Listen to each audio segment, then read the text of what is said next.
Coming up on our newscast tonight, President Moon Jae-in holds his first press conference of 2019. Focusing on the economy, the South Korean leader vows to improve the situation. On inter-Korean matters, he calls on Pyongyang to take bold steps to expedite denuclearization. North Korea and China state media unveiled details of their leaders' latest meeting. The duo agreed on the need to resolve issues on the Korean Peninsula in a diplomatic manner, with Xi expressing support for improvement in inter-Korean relations and the second Pyongyang-Washington summit. The Seoul Central District Court confirms a hefty fine for BMW Korea and prison sentences for 6 of its employees. The auto giant has been accused of manipulating vehicle emissions test reports of nearly 30,000 vehicles it imported. News Center begins now.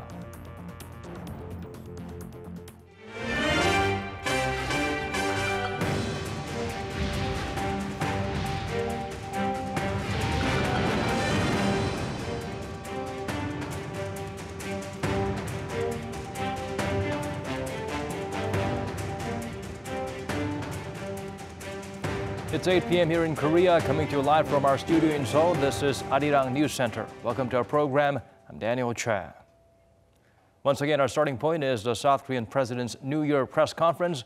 Moon Jae-in is looked to as the key negotiator of the peninsula on denuclearization. On North Korea issues, he said Pyongyang should take relevant, bold steps while also pressing the importance of corresponding measures to speed up that process. Shin Se-min has our top story.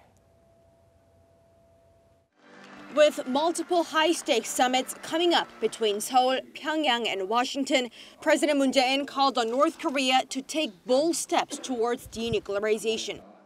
He revisited the idea of getting exemptions from sanctions to speed up the regime's process, but also said ultimate sanctions relief depends on the speed of the North's denuclearization.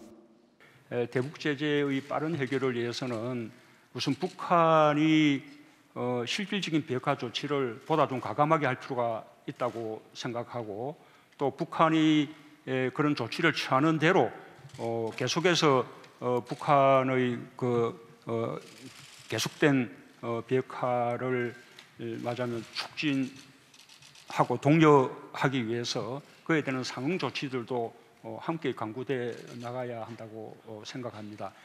The president said he hopes denuclearization will be sped up by the declaration of an official end to the Korean War.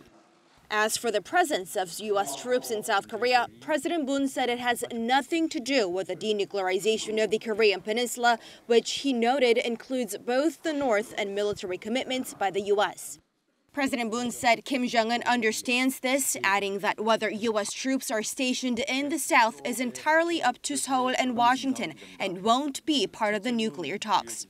When it comes to the definition of complete, verifiable, and irreversible denuclearization, President Moon said there is no difference in understanding between Kim Jong-un and the international community.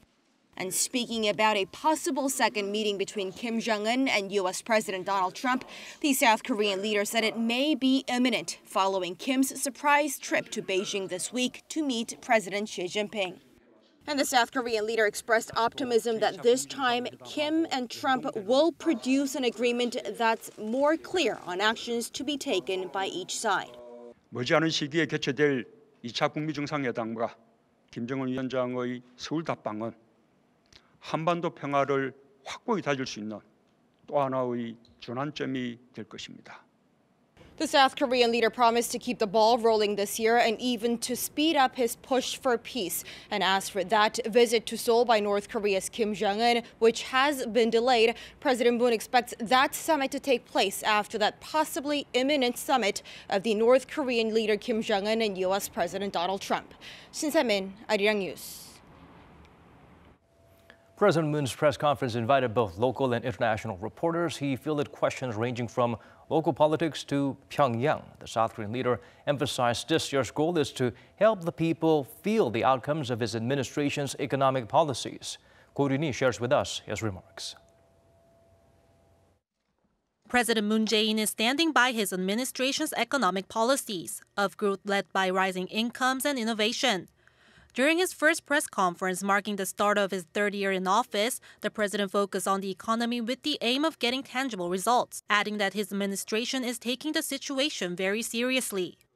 올해는 국민의 삶 속에서 정부의 경제 정책이 옳은 방향이라는 것을 확실히 체감하도록 하는 것이 목표입니다. 그러려면 성과를 보여야 합니다. He added that if necessary, his administration is willing to make changes in order to build an innovative and inclusive nation.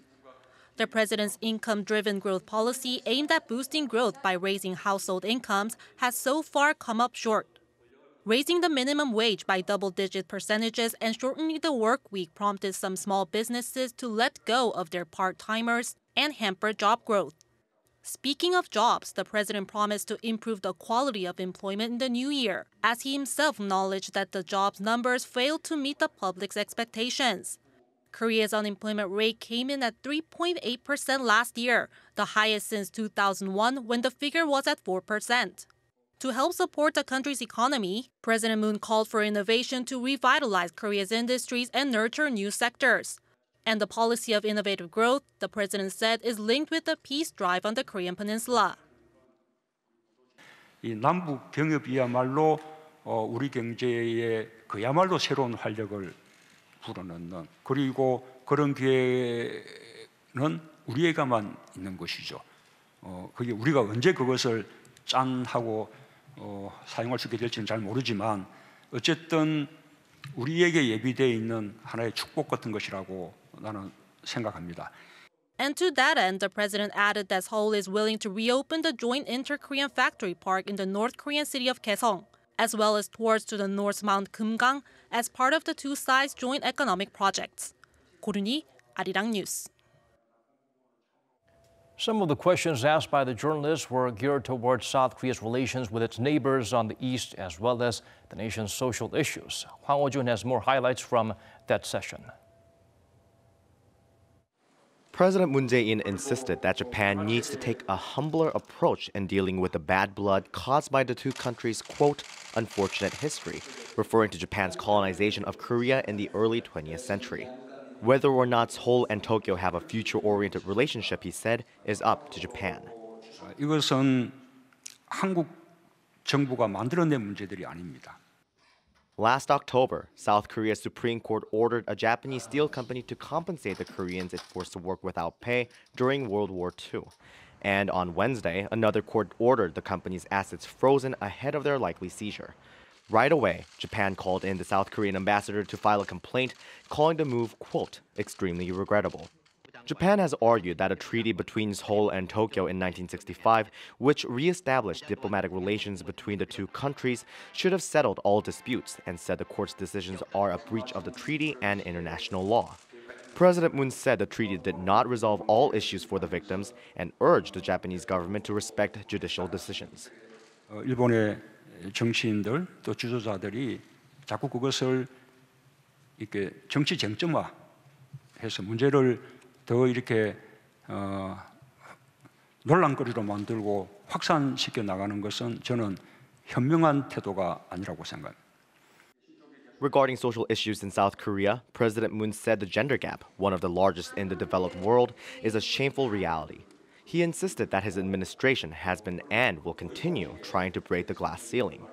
And when asked about criticisms of his appointment of former journalists as senior staff members, seen by some as an inappropriate relationship between the government and the press, President Moon insisted that it is no such thing and that the appointments were based only on their competence. President Moon Jae-in once again stressed that Seoul and Tokyo must combine their wisdom to resolve these wartime issues and not undermine their forward-looking relationship. Along with peace on the peninsula and tangible results in the economy, normalizing South Korea's relations with Japan is another challenge the Moon administration will have to face this year. Hwang Ho-jun, Arirang News. Rival parties had very mixed responses to the president's New Year press conference. The ruling bloc welcomed his remarks and vowed to support the government, while conservative-leaning parties stepped up their criticism. Kim Min-ji brings us the contrasting reactions. The ruling Democratic Party praised the president's New Year press conference, saying that he showed his firm determination to put the economy and people first as he enters his third year in office. It went on to say that the party will be at the forefront to support the government's initiative to foster an economy where everybody prospers, while calling on the opposition bloc to work hand in hand as partners. The press conference showed the president's will to make an economy where all live well through a people-centered economy and inclusive country. The ruling party will join the president's efforts to achieve sustainable growth. When it comes to the economy and working for people's livelihoods, there should be no divide between rival parties. But it's a very different assessment from the main opposition Liberty Korea party. The Conservative Party criticized the president's remarks, claiming that the government continues to live in an illusion and doesn't recognize the hardships the people are facing. People are finding it difficult to make ends meet, but the president is repeating remarks that have no relevance, like people-centered or inclusive nation. There are people being pushed to shut down their business, but all the government is doing to address their woes is saying they will come up with strengthened measures. The minor opposition Bareunmirae party also gave a similar response, saying that when the people want an apology, all they are getting in return is a speech full of self-praise. The government talks about ridding the country of economic inequality and polarization, but things are worse than before following its income-led policies. Yet there is no apology, nor has it addressed irregularities like the case of hiring corruption. Left-leaning minor parties more or less shared positive assessments, however pointed out the president needs to do more to address the issue of reducing polarization, as well as how to extend support for the country's laborers. Kim Min-ji, Arirang News.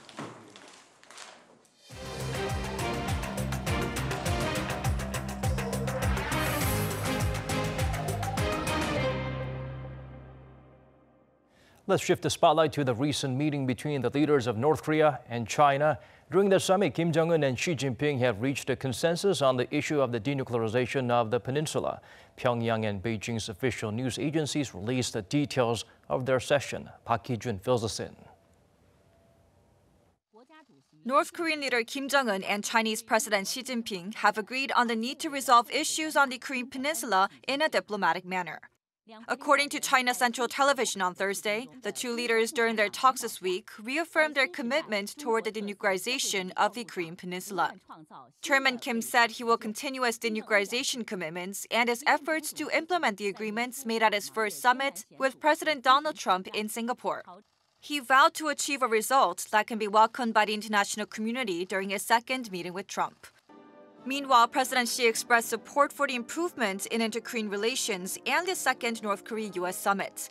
Xi also emphasized that China will play a constructive role in the process towards denuclearization and peace on the Korean Peninsula.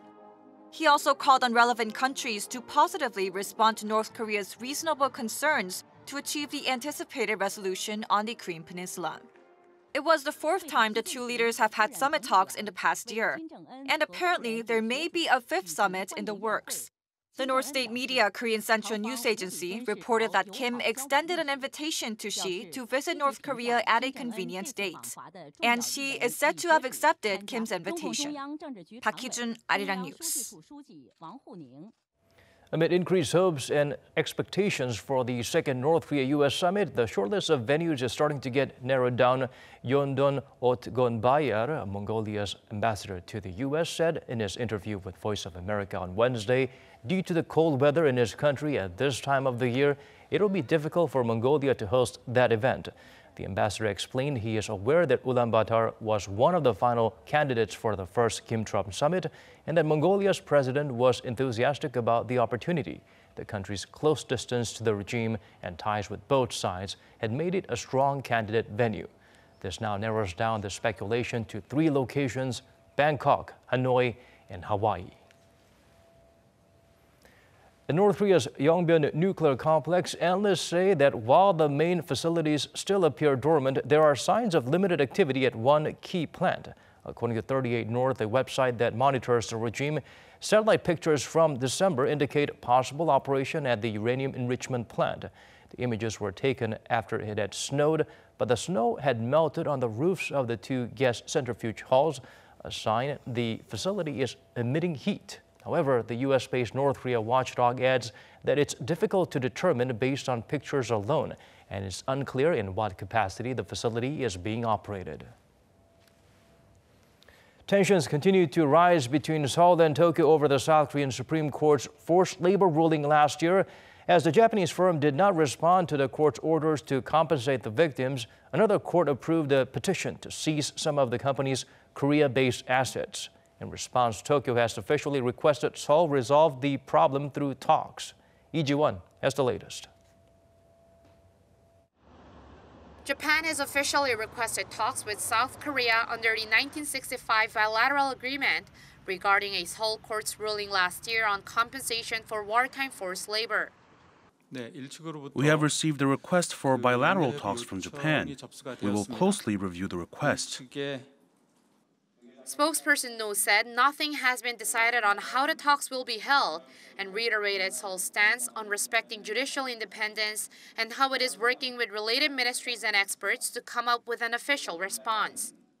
This comes after South Korea's Daegu District Court officially froze local assets of Nippon Steel and Sumitomo Metal Corporation on Wednesday upon the plaintiff's request. Last October, Seoul Supreme Court ordered that the Japanese firm compensate 4 South Korean victims about $87,000 each for their unpaid forced labor at the company during World War II. But with the Japanese steelmaker refusing to respond to the court's order, a notice was sent out to freeze 81,000 of the firm's shares in a joint venture with a South Korean firm.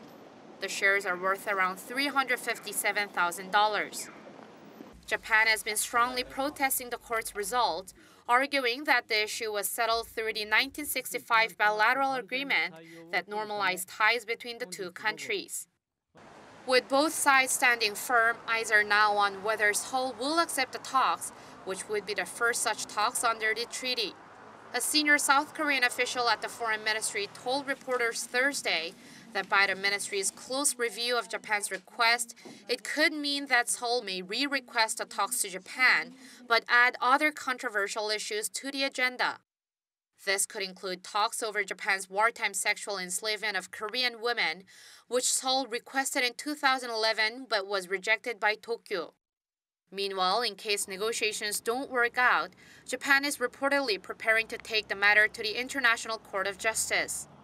According to Seoul-based Yonhap news agency, Japan's Yomiuri Shimbun newspaper, citing a Japanese foreign affairs official, said Tokyo has already chosen its lawyers and is getting ready for the international trial.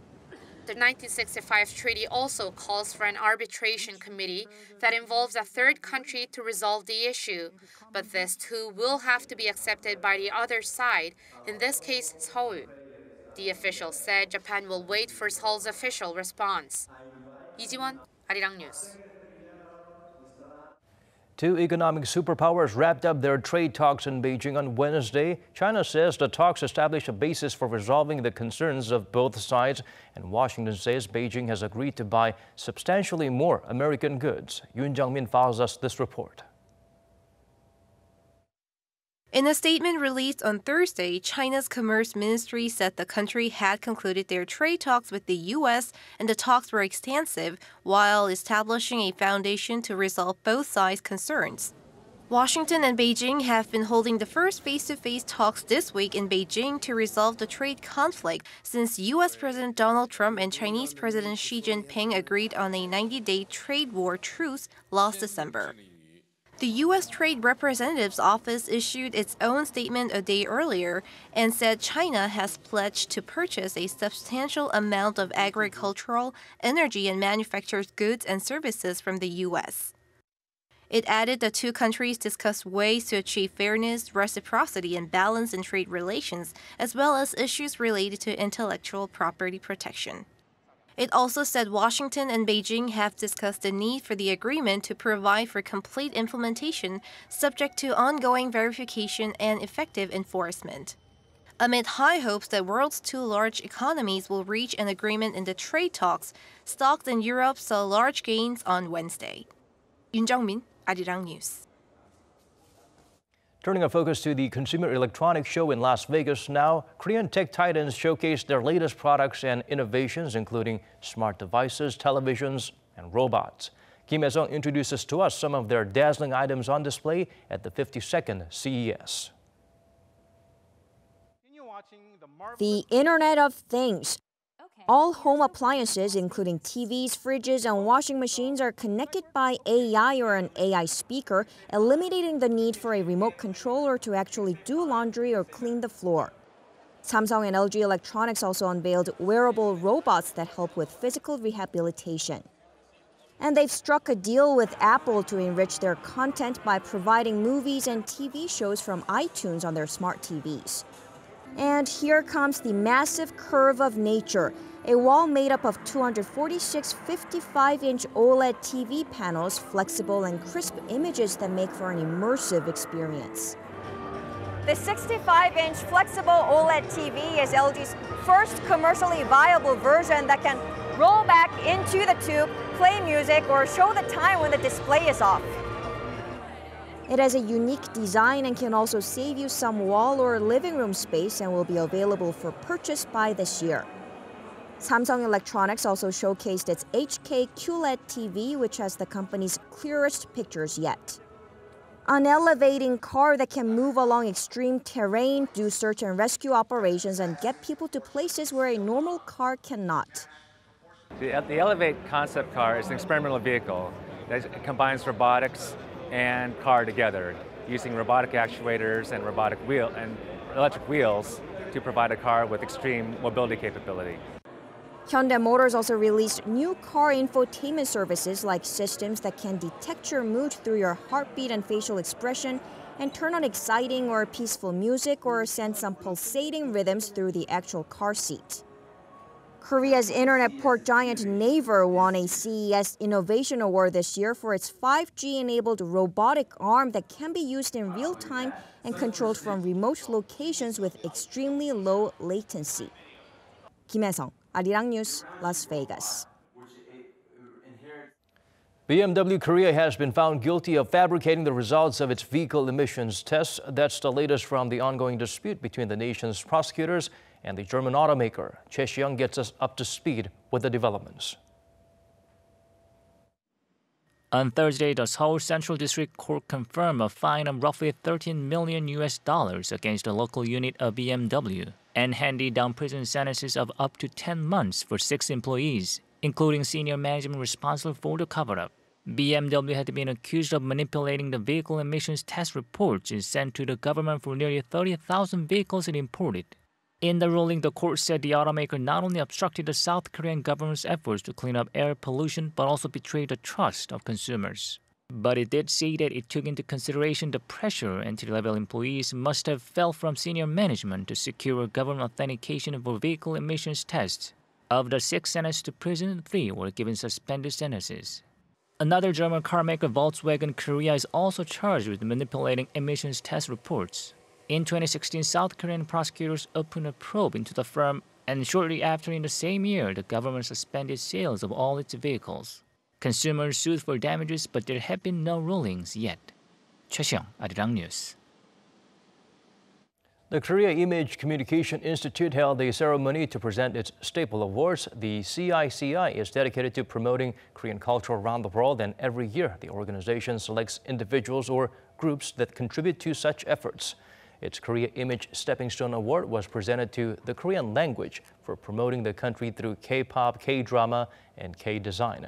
The Korea Image Stepping Stone Bridge Award will go to YouTubers Josh Carrot and Ollie Kendall, better known as Korean Englishmen, for introducing Korea's culinary culture and more through online videos.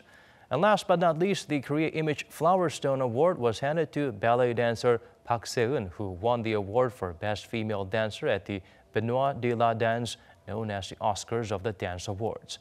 Park, a premier dancer at the Paris Opera Ballet of France, was recognized by CICI for displaying to the world the standard of ballet in Korea. BTS isn't alone in making a big splash in the global music realm. Baby Shark by Pinkfong, which grabbed the attention of the world with a dance challenge that went viral, made it to Billboard's Hot 100 chart. Seo Bo-bin gets us better acquainted with this catchy Korean children's song.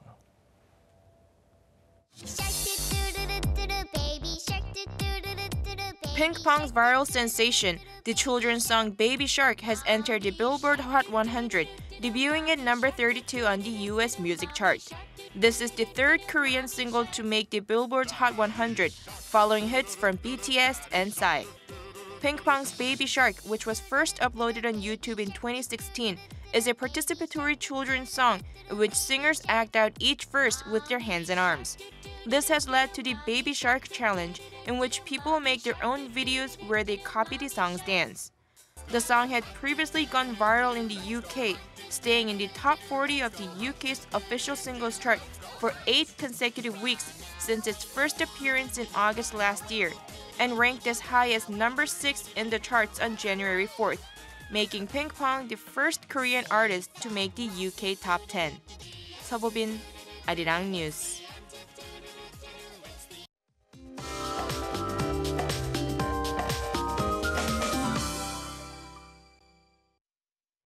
Time to turn to Michelle Park at the Weather Center for the updates you need. Michelle, the area is going to be hazy within a couple of hours as smog is expected to flow in. Daniel, it was nice to be able to breathe some fresh air today, but like you mentioned, dust levels are expected to rise through the night until tomorrow, especially along the western provinces.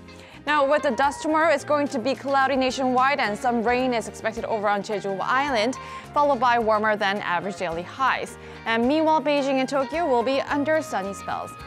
The readings will remain mild for the next couple of days, as Seoul will start tomorrow morning at -1 degree Celsius, while it'll be a few notches higher over in Busan and Jeju.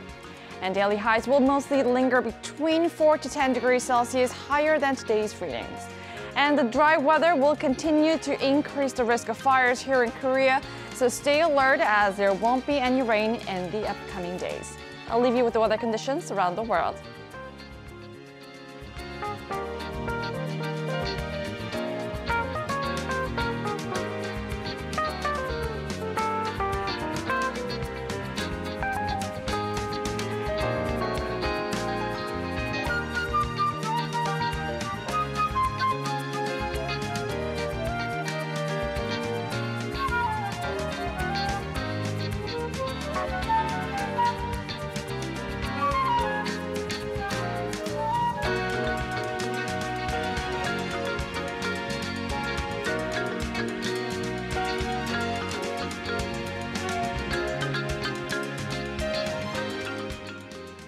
That's all we could pack into tonight's edition of Arirang News Center. Thanks for staying with us. Have a good night or a good day, depending on your time zone.